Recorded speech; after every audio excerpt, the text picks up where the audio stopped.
délégation internationale de la Mastercard Foundation Scholar Programme et du programme e-learning des universités francophones a effectué une visite au sein du 10 programmes de bourse déployés à l'université d'Abomey-Calavi au Bénin les 5 et 6 septembre 2022. Au prime abord, la délégation a échangé avec les autorités rectorales afin de réaffirmer leur engagement et saluer la bravoure de l'équipe de l'UAC dans l'exécution du programme de bourse depuis 2017.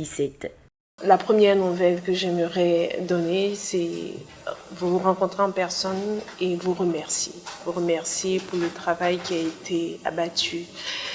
Vous remercier pour le courage aussi, votre engagement.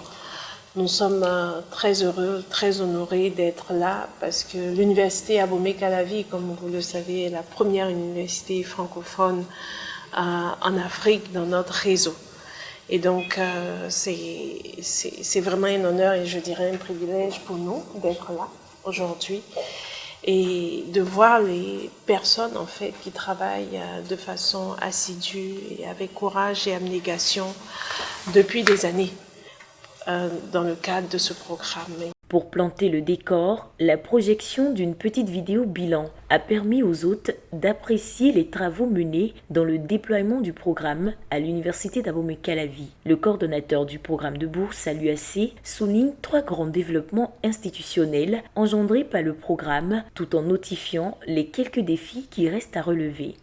La notion d'employabilité, d'insertion professionnelle a beaucoup évolué chez nous à l'UAC, au point où, grâce à la fondation, l'équipe rectorale a mis sur pied désormais le centre pour l'employabilité des jeunes étudiants. On appelle ça C3E. Ça, c'est un grand développement institutionnel que nous devons souligner.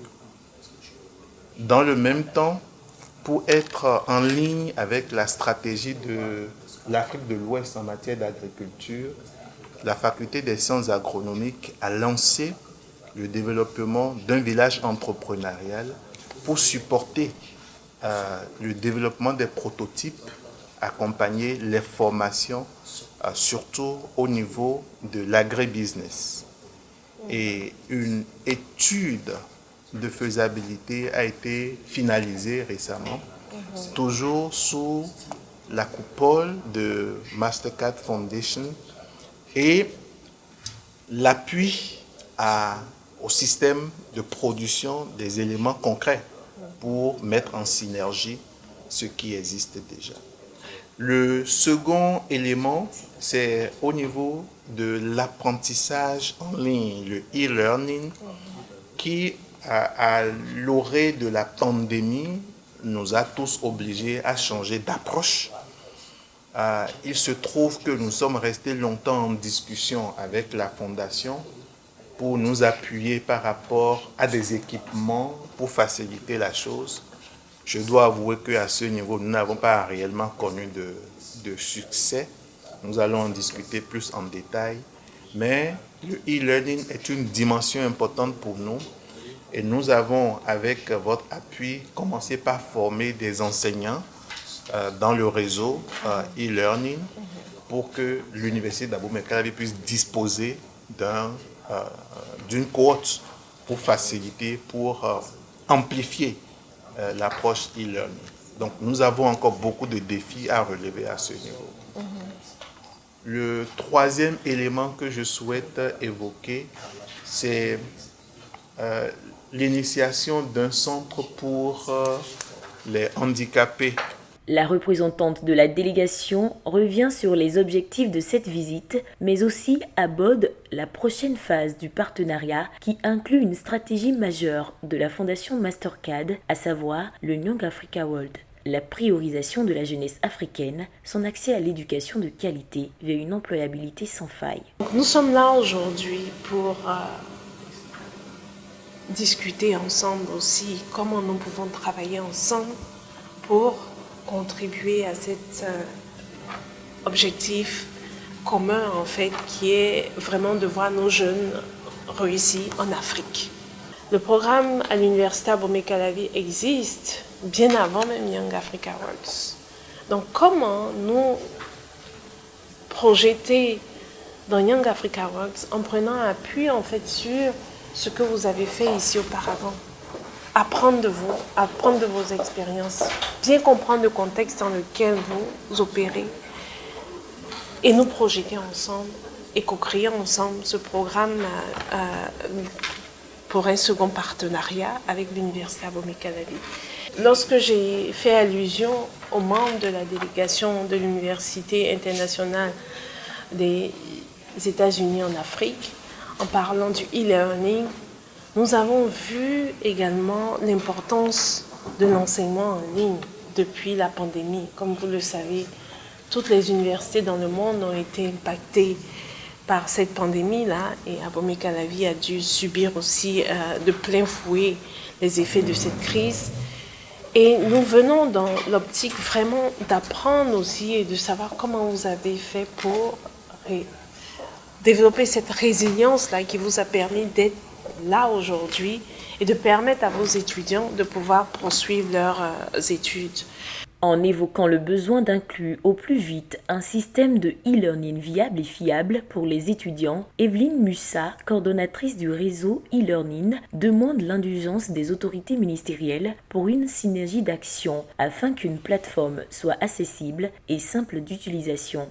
So some of the things that probably we can start to think about that we have learned during our earlier visits are things to do, for example, universities putting in place policies, for example, e-learning or digital policies that will enable them to focus on that journey, but also to work with other stakeholders to help them strengthen their e-learning systems even before the foundation comes in to support it. And so just thinking through if, what are the kind of policies that will enable you, for example, to work with other stakeholders like the Ministry of Education and the other, the internet providers, policies that can enable other stakeholders to support the university. So that setup of the platform is something that a university can start thinking about as we focus on e-learning. And again, there have been many learnings in what has been going on in the last, I think that is now about 14 or 15 months. And so what have we learned that we can take forward as we move, to strengthen our e-learning journey? Pour la première autorité de l'Université d'Abomey-Calavi, cette doléance est prise en compte et son soutien à la réussite du programme est indéfectible.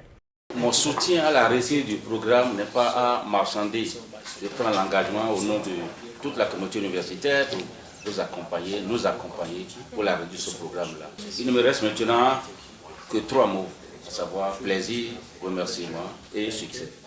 Plaisir dans ce sens que, on le dit souvent, il vaut mieux voir une fois que d'entendre parler plusieurs fois. Je vous ai vu plusieurs fois. C'est un plaisir pour moi. Je vous remercie pour avoir accepté de faire le déplacement. Je vous remercie pour tous les efforts que vous fournissez pour nous accompagner dans la formation que nous donnons maintenant à nos jeunes. De ces riches échanges, il ressort que l'UAC, au-delà des entendements, constitue désormais un modèle pour les autres universités francophones et anglophones qui intégreront le programme dans les années à venir. Après une petite virée au sein du laboratoire Jibaus, la délégation a choisi comme deuxième point d'arrêt phare de cette première journée la résidence des boursiers. We are here because of you, right? Every morning when Diane and I wake up, when even Rita Roy, who knows who Rita Roy is? Yeah. Do you know who is she? CEO of Masaka. Yeah, President and CEO. When we all wake up in the morning, the reason we go to work, sit down and type all day is because of you, right? Because we believe that the future of Africa lies in the hands of young people. I'm young as well, right? Yeah. So I can say it lies in our hands, right? And we are all working to do what? To change the world. Partageons ensemble. Nous sommes de la même famille. La Fondation Mastercard, c'est la même famille. C'est vrai que nous sommes des employés aujourd'hui, mais nous sommes de la même famille.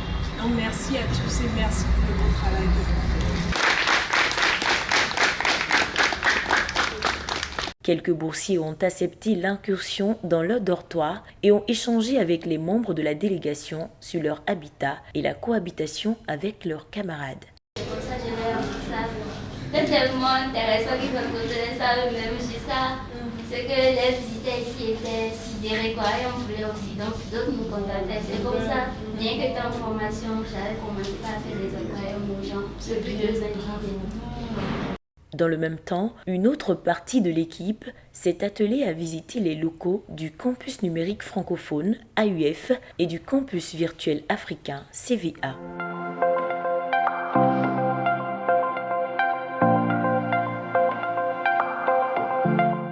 Il y a eu également une concertation avec le personnel chargé du e-learning à l'UAC afin de voir les possibilités de redynamiser ce système. La visite s'est poursuivie avec la fondation UAC Startup Valley. Le but final étant d'aboutir à l'auto-emploi des jeunes, la délégation a jugé bon de découvrir ce laboratoire d'auto-emploi à travers les produits des jeunes boursiers et voir ce qui pourrait se faire pour accompagner cette initiative. Cette première journée s'est clôturée par la concertation interne avec tous les collaborateurs qui travaillent à la bonne marche du programme de bourse de la Fondation Mastercard à l'UAC. Certains membres ont rappelé les nombreux challenges à relever et défis qui restent également. Nos premiers défis, c'est déjà de bien calibrer notre travail, d'avoir des repères en termes d'assurance qualité, et d'avoir une vision très claire de là où nous voulons transporter l'institution dans les années à venir. Mais on est aussi très arrimé à la politique nationale en termes d'éducation. On a aussi des verrous qu'on essaye de suivre un peu au niveau national, mais aussi au niveau universitaire avec le cadrage du conseil d'administration. Jour 2, la délégation a axé cette journée sur une première rencontre e-learning avec les boursiers. Un échange fructueux qui a permis de comprendre les besoins des bénéficiaires.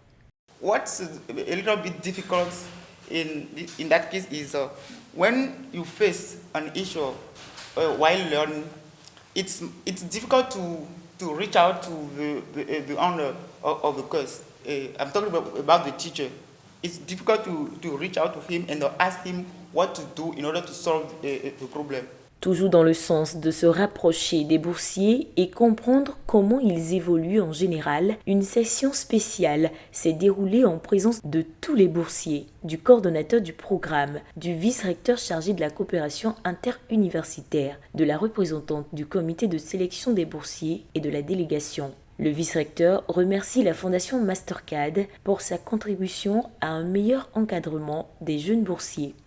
C'est le lieu d'exprimer à vous, chers partenaires, les sincères reconnaissances de l'Université d'Abomey-Calavi pour ses appuis significatifs dans l'apprentissage et la transformation des jeunes béninois et des instruments de développement.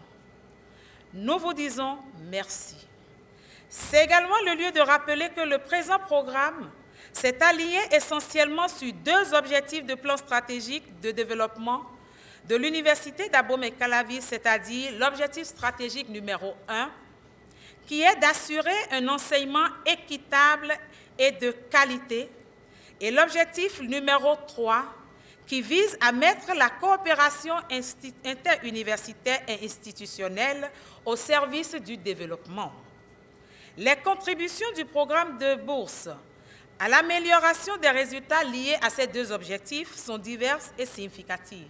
Le coordonnateur du programme rappelle que grâce à la gestion équitable des fonds dans l'exécution du programme, 40 boursiers additionnels ont permis de créer une 5e cohorte. Au-delà de simples boursiers, il souligne que cette rencontre réunit aujourd'hui des entrepreneurs avec des produits marchands et des entreprises enregistrées grâce au fonds CEF.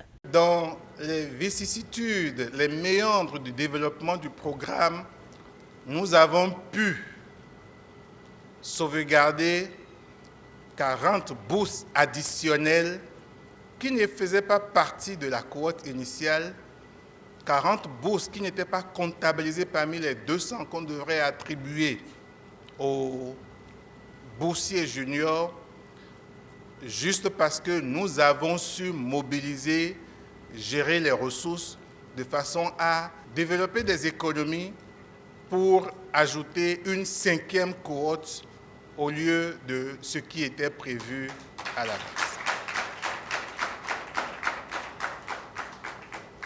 Je suis particulièrement heureux, Madame la vice-rectrice, de dire qu'aujourd'hui, ce n'est pas juste des boursiers que nous sommes en train de réunir, mais nous réunissons aussi des entrepreneurs.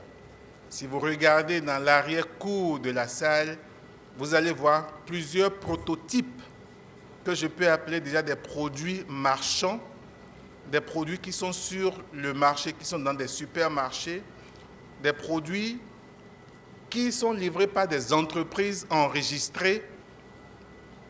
Et ces entreprises ont été beaucoup plus avec le soutien de ce que nous avons appelé le Fonds pour l'entrepreneuriat étudiant, le fonds CEF, que plusieurs parmi vous avaient gagné. C'était juste une enveloppe de 3 millions que chaque groupe gagnait, mais j'ai vu que beaucoup ont fructifié les 3 millions et qui ont généré aujourd'hui des emplois que chacun de vous peut être fier de comptabiliser. Et ça, c'est un mérite pour vous-même. Félicitations. Et au nom de tous les boursiers, le président de l'Association des anciens boursiers du programme a également remercié la Fondation Mastercad qui leur a permis de réaliser leurs rêves. Pour nous, le programme de bourse a été le témoignage vivant, je dis bien le témoignage vivant de l'existence du grand Dieu dans nos vies. Il nous a été donné de partir des maigres chances et conditions défavorables qui étaient les nôtres pour avoir les meilleures opportunités afin de relever notre potentiel aux yeux du monde. Partant des jeunes entrepreneurs connaissant déjà du succès dans leurs affaires, à ceux qui se construisent des carrières d'ingénieurs, de chercheurs scientifiques et que sais-je encore, nous sommes tous en train de réaliser nos rêves respectifs. Nos remerciements vont également à l'endroit de l'équipe locale de coordination du programme pour l'équité dont ils ont fait preuve au cours de chaque processus de recrutement, offrant à tous le même degré de chance. Les différents startups de boursiers ont été visités par la délégation, sidérée du travail accompli par ces jeunes rêveurs au potentiel énorme. Même en étant loin de chez soi, si vous avez la farine, vous pouvez faire du adorer préparer. Ici, nous avons nectar de tamarin. C'est riche en fibres, en calcium, en phosphore aussi. Ça lutte contre la constipation, le ballonnement des ventres et autres. Le premier problème que nous essayons de résoudre, c'est une maladie qu'on appelle le flétrissement bactérien. Voyez ici cette variété que nous appelons akikon. C'est une variété locale, mais qui actuellement ne peut plus être produite dans certaines zones au Bénin, comme par exemple la vallée de l'Ouémé, qui a une importante zone de production. Et là, nous avons cette variété, je la nomme INS, elle est résistante, mais nous n'arrivons pas à la consommer. Alors nous nous sommes dit, pour sauver ce que nous aimons encore manger, nous allons faire du greffage. Et le greffage nous permet donc d'associer les deux variétés, tandis qu'en haut, ce que nous aimons pour faire du ketchup, pour faire du moyo et autres, grandit bien. Ce que nous n'aimons pas se développe dans le sol et nous permet d'avoir des fruits de tomates. Ça, c'est un pied pour vous montrer ce que ça donne après. Vous pouvez voir que l'aspect actuellement n'est pas si attrayant. C'est parce que nous venons juste d'enlever ça de la chambre de greffage et ça n'a pas encore assez d'humidité pour produire de la chlorophylle pour être assez verte. Voilà ce que nous proposons aux producteurs pour les aider à conserver une activité parce que certains sont en train d'abandonner la production de la tomate qui est importante pour leurs revenus. La Fondation Mastercad, c'est aussi une dynamique de promotion du genre à tous égards. La délégation a échangé avec les responsables de l'Observatoire genre de l'UAC et le coordonnateur du Centre pour le droit de santé sexuelle et de la reproduction pour l'insertion des jeunes DSSR-BJ. L'objectif étant d'accompagner les boursiers au sein du programme à travers la garderie enfants et inculquer des valeurs essentielles liées à la santé sexuelle et reproductive en milieu universitaire.